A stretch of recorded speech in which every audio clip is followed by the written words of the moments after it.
আসসালামু আলাইকুম ওয়া রাহমাতুল্লাহি ওয়া বারাকাতুহু। সুভা সায়েন্স একাডেমির পক্ষ থেকে এসএসসি 2026 পরীক্ষার্থীদেরকে আন্তরিক শুভেচ্ছা ও অভিনন্দন।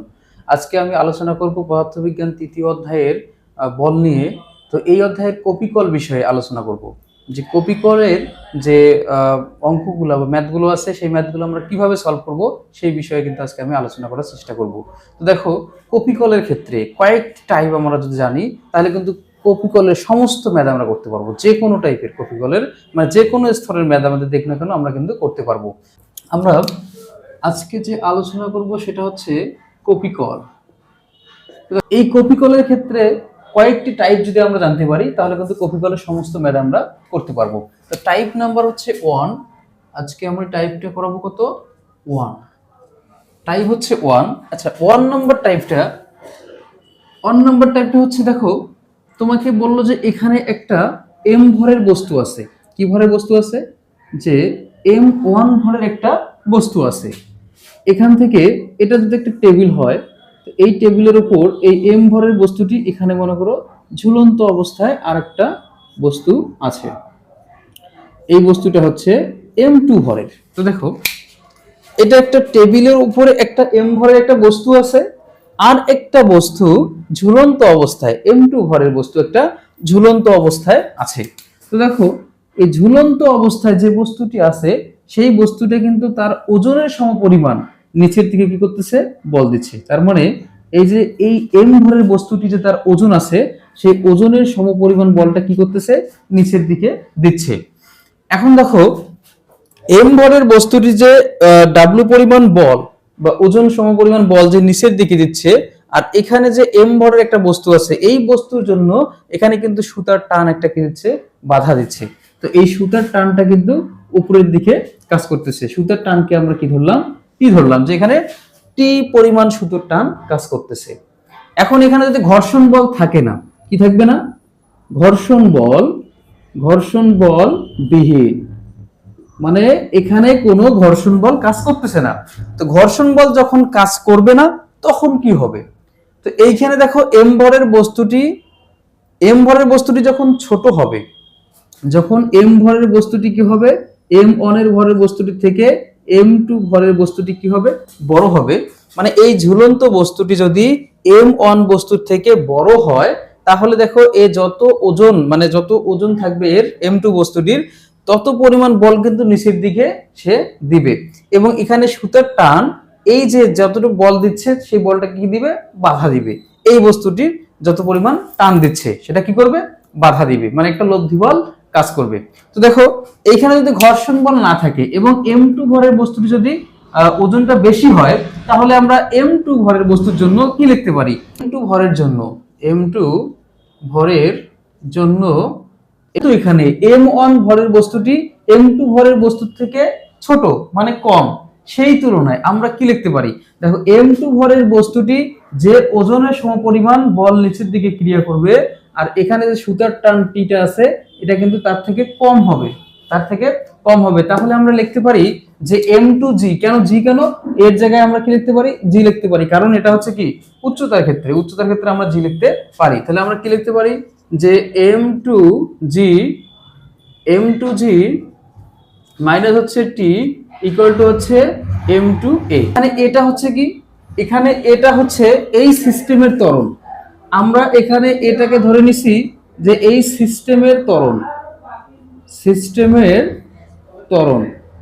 তাহলে এখানে এটা যদি এই সিস্টেমের ত্বরণ হয় তাহলে m2 ভরের জন্য আমরা m2g - t ইকুয়াল টু হচ্ছে m2a লিখতে পারি। এই m2g কেন বড়? কারণ এখানে হচ্ছে m2 এর ভরটা m1 এর থেকে বড়, সেই তুলনায় আমরা কিন্তু m2g - t equal to m2a লিখতে পারি। তো এখানে সুতা কতটুকু টান দিচ্ছে? এখানে দেখো m2 ভরের বিরুদ্ধে কাজ করতেছে সুতাটা। কতটুকু কাজ করতেছে? এই m1 ভরের m1টা এখানে যদি a পরিমাণ ত্বরণে, মানে সিস্টেমের ত্বরণ a পরিমাণ ত্বরণে যায় তাহলে হচ্ছে m1a, মানে কি এত পরিমাণ বল। আমরা বল F ইকুয়াল টু কি লিখতে পারি? ma লিখতে পারি, m1a। ঠিক এত পরিমাণ বলটা কি করবে? সে কি করবে? m2 বলের বিরুদ্ধে কাজ করবে। তাহলে আমরা সুতার টান t ইকুয়াল টু হচ্ছে m1a লিখতে পারি। এটাকে তুমি 1 নম্বর সমীকরণ দাও, এটাকে তুমি 2 নম্বর সমীকরণ দাও। তো দেখো টি এর মান যদি আমরা 2 নং সমীকরণে 1 নং সমীকরণে বসাই, টি এর মান যদি আমরা 1 নং সমীকরণে বসাই, তাহলে আমরা কি পাই, m2g - t ইকুয়াল টু হচ্ছে m2a, m2a। এখন দেখো টি এর মানটা যদি আমরা এই 1 নং সমীকরণে বসাই দিই, তাহলে কি পাই, এখানে m2g থাকলো মাইনাস এখানে হচ্ছে m1a ইকুয়াল টু হচ্ছে m2a। এখন দেখো m2g থাকলো মাইনাস m1 এটা সমানের দিকে কি হবে, প্লাস m1a। তাহলে আমরা কি লিখতে পারি, m2a প্লাস হচ্ছে m1a। এখন দেখো আমরা যদি m এখানে এটাকে কমন নেই, এটাকে কমন নিলে কি হয়, m1 প্লাস m2। তাহলে আমরা কি লিখতে পারি, a ইকুয়াল টু লিখতে পারি যে m2g ডিভাইডেড বাই হচ্ছে m1 প্লাস m2। তার মানে আমরা এই সিস্টেমের ত্বরণটাকে বের করার জন্য এই সূত্রটা দিয়ে কিন্তু বের করতে পারি যে এখানে a পরিমাণ ত্বরণে এই m2 ভরের বস্তুটি a পরিমাণ ত্বরণে কি নিচের দিকে নামতেছে। আশা করি বুঝতে পাইছো। তাহলে আমরা এই সূত্র দিয়ে এই যে ঘর্ষণবিহীনের ক্ষেত্রে যদি m2 এর ভরটা m1 এর ভরের থেকে বড় হয়, তাহলে কিন্তু আমরা এই সূত্র দিয়ে কি করতে পারবো, এই সিস্টেমের ত্বরণ বের করতে পারবো। আশা করি বুঝতে পাইছো। তো তোমরা এই সূত্রটা লিখে নাও, এই সূত্রটা দিয়ে তুমি কিন্তু এই ম্যাথটি সলভ করতে পারবা। তো দেখো এটার যদি আমরা একটা উদাহরণ দিয়ে শিখি, দেখা যাচ্ছে যে এখানে m1 এর ভরের বস্তুটাকে দিল 5 কেজি এবং m2 ভরের বস্তুটি দিল 7 কেজি। এখন তোমাকে বললো যে m2 বস্তুটি কত ত্বরণের নিচের দিকে নামতেছে, m2 বস্তুটি কত ত্বরণের নিচের দিকে নামতেছে, তখন তুমি কিভাবে বের করবা। দেখো তখন আমরা কিভাবে বের করবো, আমি এটা মুছে দিলাম, তোমরা লিখে নিও। হ্যাঁ, তাহলে তখন তুমি কিভাবে নির্ণয় করবা। দেখো যদি m1 এর মানটা m2 এর মানটা দেওয়া থাকে, তুমি সূত্র পাইছো এটা a ইকুয়াল টু হচ্ছে কত, m2g ডিভাইড বাই হচ্ছে m1 প্লাস m2। তুমি সূত্র বসে দাও যে m ইকুয়াল টু হচ্ছে, এখানে মানগুলো লেখো যে এখানে m1 ইকুয়াল টু হচ্ছে 5 কেজি, তারপরে m2 ইকুয়াল টু হচ্ছে কত 7 কেজি, এবং আর কি কি দেওয়া আছে, আর কোনো মান দেওয়া নাই। এবং অভিকর্ষ ত্বরণের মানটা আমরা জানি কত, 9.8 মিটার সেকেন্ড ইনভার্স 2। আমাদের ত্বরণ a এর মানটা বের করতে হবে। তো a ইকুয়াল টু আমরা কি জানি, এই যে m2g ডিভাইডেড বাই হচ্ছে m1 প্লাস হচ্ছে m2।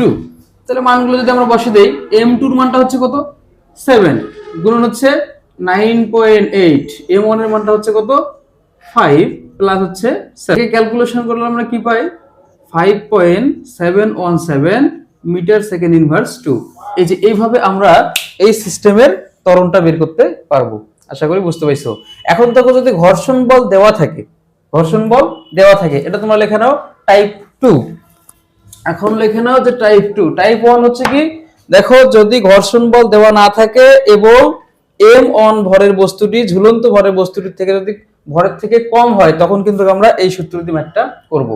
এখন যদি ঘর্ষণ বল দেওয়া থাকে, কি দেওয়া থাকে, যে এখানে ঘর্ষণ বল একটা দেওয়া আছে, মানে এই যে টেবিল বলো বা এটাকে যে কোনো একটা টেবিল বলছো বা বেঞ্চ যাই বলো না কেন, এই বেঞ্চে যদি একটা ঘর্ষণ বল থাকে যে এফ পরিমাণ একটা ঘর্ষণ বল দিচ্ছে, এখানে কি করতেছে, এফ পরিমাণ একটা ঘর্ষণ বল দিচ্ছে, তখন তুমি কি করবা, তখন তুমি কি করবা, এটা লিখে নাও টাইপ 2।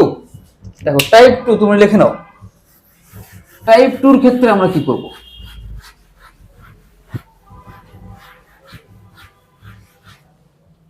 আচ্ছা দেখো টাইপ 2 এর ক্ষেত্রে এই যে এফটা যদি একটা ঘর্ষণ বল এখানে বাধা দানকারী বল থাকে, ঘর্ষণ বল মানে কি একটা বাধা দানকারী বল, তো এইখানে এই যে টেবিলটাতে যদি এফ পরিমাণ একটা বল বাধা দেয়, তাহলে কি হবে, এই যে বাধা দানকারী বলটা কিন্তু এই m2 ভরের বিরুদ্ধে কাজ করবে, m2 ভরের বিরুদ্ধে কাজ করবে। তখন আমরা কি করব, যখন ঘর্ষণ বল দেওয়া থাকবে তখন দেখা যায় তখন কিন্তু এইখানে যে সুতার টানটা থাকবে, এই সুতার টানের সঙ্গে কিন্তু ঘর্ষণ বলটা কি হবে, যোগ হবে, কি হবে, যোগ হবে।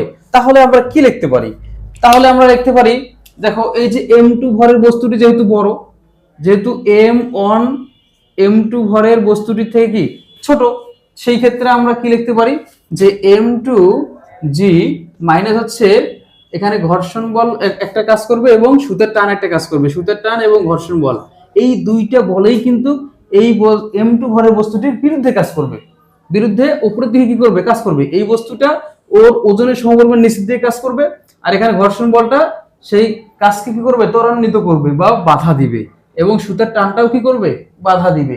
তাহলে এখানে আমরা লব্ধিফল পাবো আর কি। তাহলে দেখো তো এখানে আমরা কি লিখতে পারি, M1A, M1A লেখা যায়। এটা হচ্ছে কত, সিস্টেমের ত্বরণ। সুতার টান T ইকুয়াল টু হচ্ছে M1A। তাহলে যদি আমরা সুতার টান এখানে বসে দেই, তাহলে হচ্ছে M2G মাইনাস হচ্ছে T প্লাস এ মাইনাস মাইনাস হচ্ছে F ইকুয়াল টু হচ্ছে M1A। তারপরে দেখো M2 থাকলো, G থাকলো, মাইনাস টির মানটা হচ্ছে কত, M1A মাইনাস হচ্ছে F ইকুয়াল টু হচ্ছে M1A। সরি, এটা হচ্ছে M2A হবে, এটা হচ্ছে M2A। এখন দেখো M2G, M2G টা থাকলো, M1 এটা সমানের দিকে গেলে কি হবে, প্লাস হয়ে যাবে। তাহলে এখানে হচ্ছে মাইনাস F ইকুয়াল টু হচ্ছে M2A প্লাস হচ্ছে M1A। এখন যদি আমরা এখানে M টা কমন নেই, সরি এটা কমন নেই, তাহলে এটা কমন নিলে আমরা কি পাই, M1 প্লাস হচ্ছে M2। তাহলে আমরা এর মানটা যদি বের করি, A ইকুয়াল টু আমরা কি লিখতে পারি, M2G minus F divided by হচ্ছে M1 প্লাস M2। তার মানে তুমি লিখতে পারো A ইকুয়াল টু হচ্ছে M2G minus F divided by হচ্ছে M1 প্লাস M2। এটাই হচ্ছে তোমার সূত্র, এটাই হচ্ছে তোমার কি সূত্র। এই সিস্টেমের ত্বরণ বের করার সূত্র হচ্ছে এটা। দেখো যদি ঘর্ষণ বল না থাকে তাহলে কিন্তু আমরা শুধু এইটুকু লিখছিলাম, কি লিখছিলাম, A ইকুয়াল টু হচ্ছে M2G M1 প্লাস হচ্ছে M2। কিন্তু এখানে ঘর্ষণ বল কাজ করতেছে বিধায় ঘর্ষণ বলটা কি করবে, এই যে ওজনটার বিরুদ্ধে কাজ করবে, এজন্য এটা কি হয়ে গেল, মাইনাস হয়ে গেল।